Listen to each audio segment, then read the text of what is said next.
2025 mega DSC notification పై MLC Duvvada Srinivas Andhra Pradesh governor కి, ముఖ్యమంత్రి నారా చంద్రబాబు నాయుడుకి, ఉప ముఖ్యమంత్రి కొణిదెల పవన్ కళ్యాణ్ కి, విద్యాశాఖ మంత్రి వర్యులకు నారా లోకేష్ కి డిఎస్సి ఎగ్జామ్ డేట్ పొడిగించవలసిందిగా విజ్ఞప్తి చేశారు. నమస్కారం. నిన్నను నేను ప్రభుత్వానికి వినతి చేసుకున్నాను. ముఖ్యమంత్రి శ్రీ చంద్రబాబు నాయుడు గారికి, అలాగే ఉప ముఖ్యమంత్రి పవన్ కళ్యాణ్ గారికి, అలాగే మరి నారా లోకేష్ గారు, సంబంధిత విద్యాశాఖ మంత్రి గారు, వీరితో పాటు రాష్ట్ర గవర్నర్ గారికి కూడా ఈరోజు నిన్న నేను చేసినటువంటి రిక్వెస్ట్ మేరకు ముందుగా గవర్నర్ గారికి వినతి పత్రం తయారు చేశాను.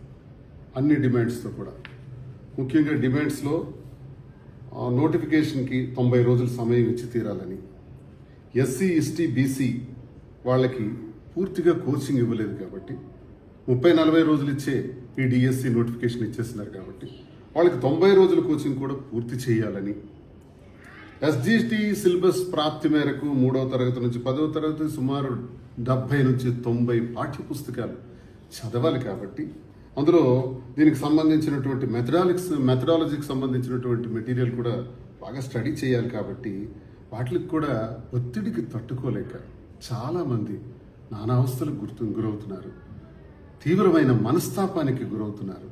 ఇప్పటికే నోటిఫికేషన్కి ముందు, నోటిఫికేషన్కి తర్వాత 4 చనిపోయినారు. మంచి ర్యాంక్ వచ్చినటువంటి ఆ రామ్నాయక్ అనంతపూర్, లక్ష్మీ వెస్ట్ గోదావరి, వీళ్ళకు కూడా చాలా అన్యాయంగా పాపం ప్రాణాలు కోల్పోయినారు. ఇలాంటి పరిస్థితుల్లో ఆ 90 డేస్ ఇవ్వాలని, గత కొన్ని సంవత్సరాలుగా డిఎస్సి నోటిఫికేషన్ లేక మరి వయోపరిమితికి సంబంధించినటువంటి విషయం పైన కూడా అర్హత కల్పించే విధంగా చూడాలని, మరి ఇదే సమాంతరంగా జరుగుతున్నటువంటి ఆర్ఆర్బి ఎన్టీపీసీ ఎగ్జామినేషన్స్ కూడా అందరూ వెళ్ళాలి కాబట్టి ఆ వెసులుబాటు కల్పించే విధంగా దీనికి ఒక 90 రోజులు పెంచితే ఆ సమయం కూడా దానికి ఉపయోగించడానికి అవకాశం వస్తుందని, మరి 23-25 సంవత్సరాలకు సంబంధించి బీఈడీలు చేసిన వాళ్ళకి టెట్ నిర్వహించి డిఎస్సిలో ఉద్యోగం కల్పించాలని, కొన్ని జిల్లాల్లో ఉద్యోగులు సంఖ్య తక్కువగా ఉండటం వల్ల లోకల్ నాన్ లోకల్ ఇరువురికి దరఖాస్తు చేసుకోవడానికి అవకాశం కల్పించాలని, డిఎస్సి పరీక్ష అనేది జిల్లా ఎంపిక కావటం వల్ల ఆ ఉద్యోగానికి పరీక్ష రాసే ఒకే జిల్లా అభ్యర్థులకు పలు సెక్షన్లలో 10 మార్కులు వ్యత్యాసం రావటం వల్ల జరుగుతుంది. దీనివల్ల న్యాయ వివాదాలకు ఆస్కారం అవుతుంది కనుక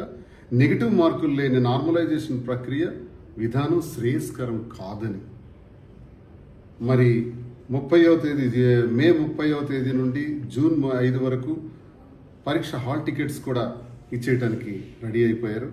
జూన్ 6 నుంచి జూలై 6వ తారీఖు వరకు నిర్వహించాల్సిన నోటిఫికేషన్ షెడ్యూల్ కూడా జారీ చేసి ఉన్నారు. ఇవన్నీ అసందర్భంగా ఉంది. ఇన్ని సమస్యలు ఉన్నాయి. ఇన్ని సమస్యలు ఉంటుండగా ఎలాగో అయిన లేట్ అయింది. 7 ఏళ్ల నుంచి ఈ DSC notification, mega DSC notification రావట్లేదు. ఇప్పటికైనా వచ్చింది, సంతోషం.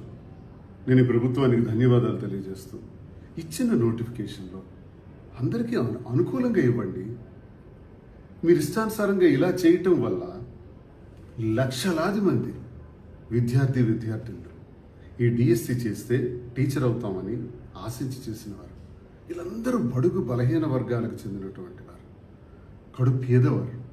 పాపం వీళ్ళకి ఉద్యోగం వస్తుందని ఒక జీవితకాలం వెయిట్ చేసినటువంటి వాడు ఈరోజు 45 రోజులే గడువుందని తెలిస్తే ఎలా చదవాలో అర్థం కాక, చదివింది అర్థం చేసుకోలేక, అవపోసన పట్టలేక నానా ఇబ్బందులు పడుతున్నారు.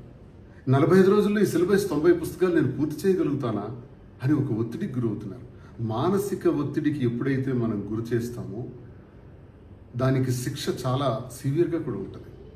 మానసిక ఒత్తిడికి, ప్రజల యొక్క మానసిక ఒత్తిడికి ప్రభుత్వం కారణం కారాదు. ప్రభుత్వం మానసిక ఒత్తిడి గురి చేయకూడదు. ఇది ప్రిన్సిపల్స్ ఆఫ్ నేచురల్ జస్టిస్లో కూడా చాలా ముఖ్యమైనటువంటి మాట ఇది.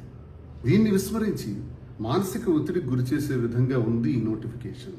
కాబట్టి వెంటనే ఈ నోటిఫికేషన్ పైన తగు చర్యలు తీసుకోవాలి, డేట్స్ మార్చాలి, ఇచ్చిన నోటిఫికేషన్ వెనక్కి తీసుకొని ఇవన్నీ పరిశీలించి నోటిఫికేషన్ ఇవ్వాలి అని ముఖ్యంగా నేను గవర్నర్ గారికి ఒక ఎమ్మెల్సీగా నేను నా తాలూకా లెటర్ హెడ్ మీదే రాస్తూ వెనక సంతకం చేస్తూ గవర్నర్ గారికి పంపిస్తున్నాను. ఆల్రెడీ రాష్ట్ర ముఖ్యమంత్రి వర్యులు చంద్రబాబు నాయుడు గారికి, అదేవిధంగా ఉప ముఖ్యమంత్రి వర్యులు పవన్ కళ్యాణ్ గారికి, అలాగే విద్యాశాఖ మంత్రి వర్యులు నారా లోకేష్ గారికి, ఈ విధంగా ఈ 4 కూడా ఆల్రెడీ మెయిల్ చేసి పంపించాం. నేనే నిన్నటి నుంచి కూడా స్వయంగా కలుద్దామని, సమయం లేదు, మరి కొన్ని గంటల్లోనే హాల్ టికెట్స్ ఇచ్చేసే అవకాశాలు ఉన్నాయి కాబట్టి నాకైతే నిన్నటి నుంచి ఈ రోజు కూడా చాలామంది ఏడ్చుకుంటా ఫోన్లు చేస్తున్నారు. మానసికంగా చాలా ఇబ్బంది పడుతున్నామండి అని చెప్తున్నారు. దయచేసి ఏదో ఒక నిర్ణయం జరగాలి అంటున్నారు. కనుక నేను మళ్ళీ ప్రభుత్వానికి ఈ లేఖల ద్వారా అఫీషియల్గా నేను తెలియజేస్తున్నాను.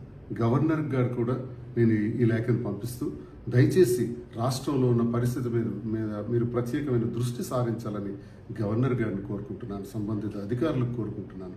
ఆఫ్టర్ ఆల్ వాళ్ళు కోరుకునేది అదనంగా మరో 45 రోజులు మాత్రమే, అంతకు మించి ఏం కోరట్లా.